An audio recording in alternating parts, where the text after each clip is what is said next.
World-class infrastructure. Eco-friendly campus.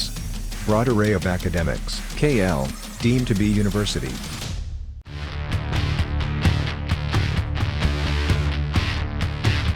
ఆర్థిక మంత్రి నిర్మలా సీతారామన్ ఫిబ్రవరి 1వ తేదీన 6వ బడ్జెట్ను వరుసగా ప్రవేశపెట్టనున్నారు. దీంతో వరుసగా 5 పూర్తిస్థాయి బడ్జెట్లు, ఒక మధ్యంతర బడ్జెట్ను ప్రవేశపెట్టిన రెండవ ఆర్థిక మంత్రిగా ఆమె రికార్డులకెక్కనున్నారు. ఇప్పటివరకు ఈ ఘనత మాజీ ప్రధాని మొరార్జీ దేశాయ్ పేరు మీద మాత్రమే ఉంది. ఫిబ్రవరి 1న సీతారామన్ మధ్యంతర బడ్జెట్ను ప్రవేశపెట్టడంతో ఆమె మాజీ ఆర్థిక మంత్రులైన మన్మోహన్ సింగ్, అరుణ్ జైట్లీ, పి చిదంబరం, యశ్వంత్ సిన్హాల రికార్డులను దాటబోతున్నారు. ఈ మంత్రులు వరుసగా 5 బడ్జెట్లు సమర్పించారు. ఆర్థిక మంత్రిగా మొరార్జీ దేశాయ్ 1959-1964 మధ్య 5 వార్షిక బడ్జెట్లు, ఒక మధ్యంతర బడ్జెట్ను సమర్పించారు. మొత్తంగా చూస్తే 10 సార్లు బడ్జెట్ ప్రవేశపెట్టిన ఘనత మొరార్జీ దేశాయ్ది. అయితే వరుసగా మాత్రం 6 సార్లు ప్రవేశపెట్టారు.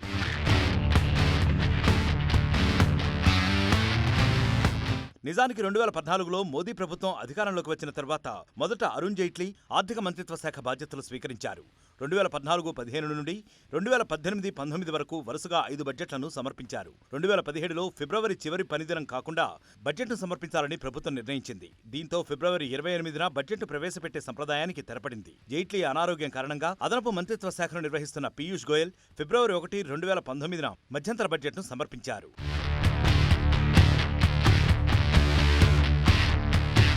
2019 సార్వత్రిక ఎన్నికల తర్వాత మోదీ ప్రభుత్వం ఆర్థిక శాఖ బాధ్యతలను నిర్మలా సీతారామన్కు అప్పగించింది. దీంతో ఇందిరాగాంధీ తర్వాత బడ్జెట్ను ప్రవేశపెట్టిన రెండవ మహిళగా నిర్మలా సీతారామన్ చరిత్రకెక్కారు.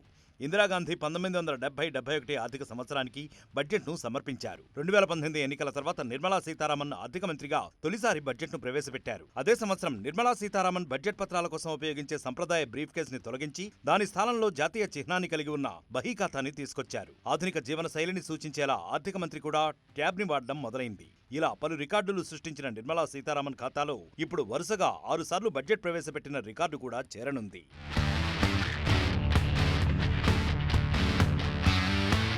మరిన్ని వీడియోస్ కోసం ఛానల్ ని సబ్స్క్రైబ్ చేయండి. లేటెస్ట్ అప్డేట్స్ కోసం వాట్సాప్ ఛానల్ ని ఫాలో చేయండి.